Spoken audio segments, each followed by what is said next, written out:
Eh bien, salut à tous et à toutes. Aujourd'hui, je dois vous avouer quelque chose, je suis assez embêté. J'avais rendez-vous cet après-midi avec Gin et Vodka dans un train, mais malheureusement, ils ne sont jamais venus. J'ai eu à la place une sorte de sosie un peu bancal qui ont essayé de me faire avaler la pilule, mais je ne suis pas dupe, j'ai bien compris que c'était pas les bons que j'avais en face de moi. En bref, si vous êtes partant, venez avec moi à leur recherche.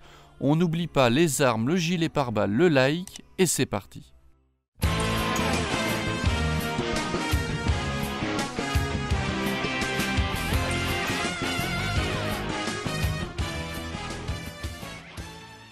Apparu pour la première fois dans un grand 8, nous n'aurions jamais cru que ces grands enfants étaient en réalité capables des pires crimes. Habillés tout de noir, Gin et Vodka sont la vitrine de l'organisation. Ils incarnent l'antagonisme, l'origine des soucis de Conan, mais aussi le but qu'il s'est fixé. Comme vous le savez, il existe de nombreuses différences entre le manga et l'anime, surtout à ses débuts. Si nous prenons les 10 premiers tomes, Gin et Vodka apparaissent dans 3 affaires différentes, contre une seule dans l'anime. C'est-à-dire qu'après qu'ils aient fait rajeunir Shinichi dans le premier épisode, ils n'apparaissent plus du tout physiquement avant l'épisode 128, le 10e braquage des hommes en noir. Mais alors, que s'est-il passé? Où sont-ils? L'anime est apparu seulement 2 ans après le manga, en janvier 1996, au moment où Gosho ne sortait que le tome 8. Maintenant que nous avons un recul de 30 ans, personne, ni même Gosho, n'aurait pu croire que le manga durerait aussi longtemps. C'est ainsi qu'au moment de la production de l'anime, au moins plusieurs mois, voire même peut-être un an avant, la décision a été prise d'apporter des modifications conséquentes dans l'idée que l'anime ne durerait pas non plus. Ainsi, faire apparaître les Detective Boys dès le premier épisode, Sonoko bien plus tôt dans un filler, ou encore sortir les affaires dans le désordre le plus total, avec l'épisode 12 provenant du tome 9 ou l'épisode 38 provenant du tome 2, tout cela a fait partie de ces décisions, mais la décision la plus tranchée qui fut prise a été de retirer les hommes en noir de 2 affaires iconiques, le meurtre déconcertant mettant en scène Masami Hirota, la sœur d'Aibara, et la bombe roulante prenant place dans un train. Ainsi, alors même que le manga n'avait aucune raison d'être adapté de cette sorte, l'épisode 13 est sorti, absolument tout est raccord sauf la fin. On débute bien dans l'agence de Kogoro avec Masami Hirota qui raconte son histoire, puis on retrouve son père durant une course de chevaux, père qui est pendu chez lui durant la nuit.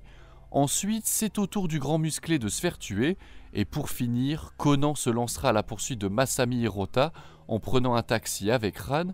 Malheureusement, dans le manga, l'affaire se finit dans un port entouré de containers avec Gin et Vodka qui vont tuer Mademoiselle Hirota. Le lieu est respecté dans l'anime, mais à la place de l'organisation, nous avons un certain Okita, un bandit, cerveau de l'opération, tout ce qu'il y a de plus normal. Malgré qu'il ne s'agisse pas de l'organisation, Okita connaît bel et bien la véritable identité de Masami. Il souhaite lui aussi la tuer, mais heureusement Conan sera là pour dévier le tir qui finira dans son épaule. Ainsi, contrairement au manga, elle survivra, mais nous y reviendrons juste après. Passons maintenant à la bombe roulante, la première vraie confrontation entre Conan et les hommes en noir. Prenant le train pour assister à un mariage, Conan n'aurait jamais cru tomber nez à nez avec eux.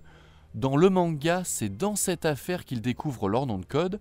En effet, il a placé un micro dans le cendrier présent dans leur accoudoir afin d'écouter leur conversation. À la base, il souhaitait le mettre sous leur siège, mais on doit bien avouer que dans cette affaire, Ran a été sur ses côtes tout du long et a joué le rôle de la grande sœur bien relou. En bref, les hommes en noir ont réalisé une transaction avec l'un des passagers, mais la mallette qu'ils ont transmise contient une bombe.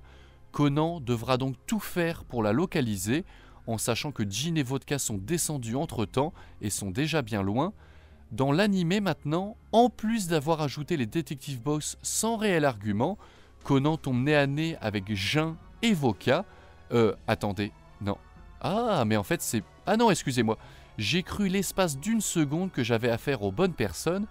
Du coup, avec les sosies officiels de Gin et Vodka, qui réalisent les mêmes crimes dans les mêmes habits, Conan va faire exactement la même chose que dans le manga, à une exception près, que ce n'est pas maintenant qu'il découvrira les noms de code de ceux qui l'ont fait rajeunir, et en réalité, il ne les découvrira tout simplement jamais, puisque dans l'épisode de la mystérieuse organisation, se déroulant dans une convention de jeux vidéo avec le fameux Tequila qui ne le sera plus, Conan connaît leur nom de code par un tour de magie que même le Kid ne maîtrise pas.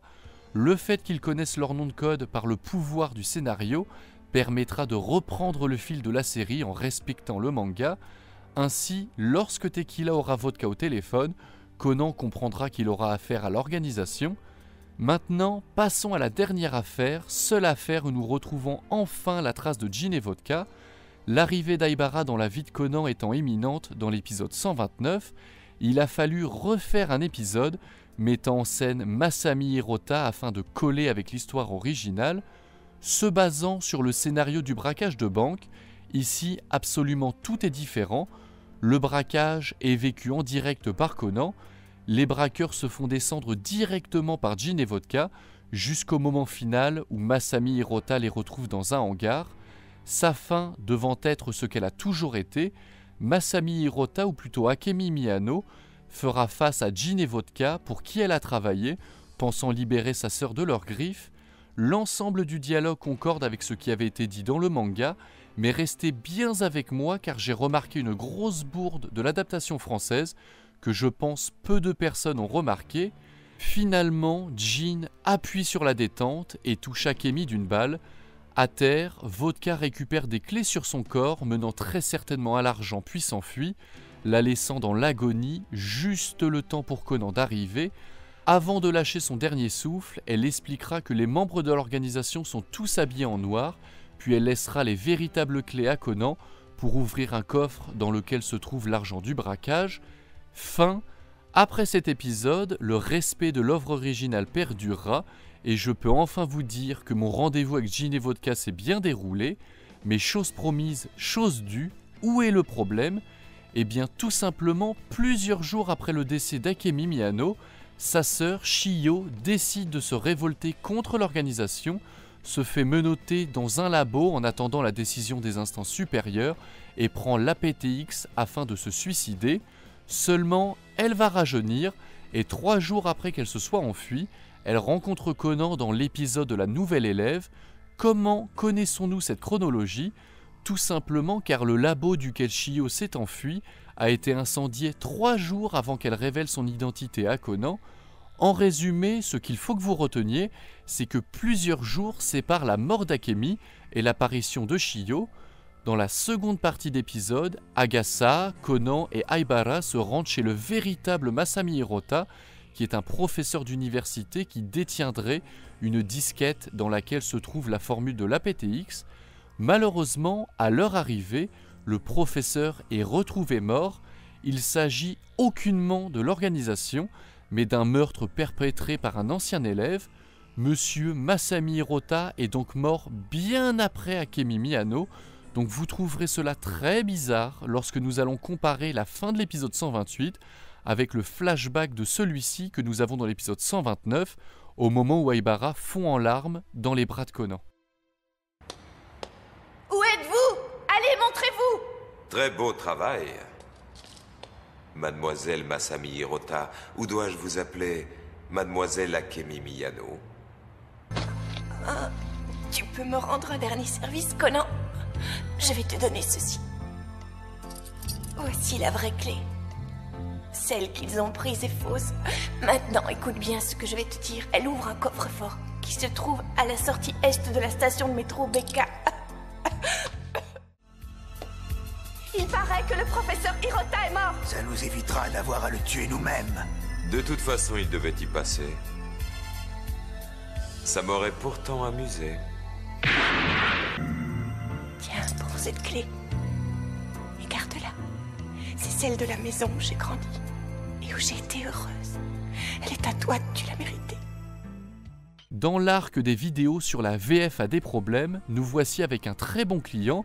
Le 3e épisode de cet arc arrive très bientôt, ne vous inquiétez pas, et même en fonction du moment où vous entendez ces paroles, il est peut-être possible que l'épisode soit déjà disponible sur la chaîne.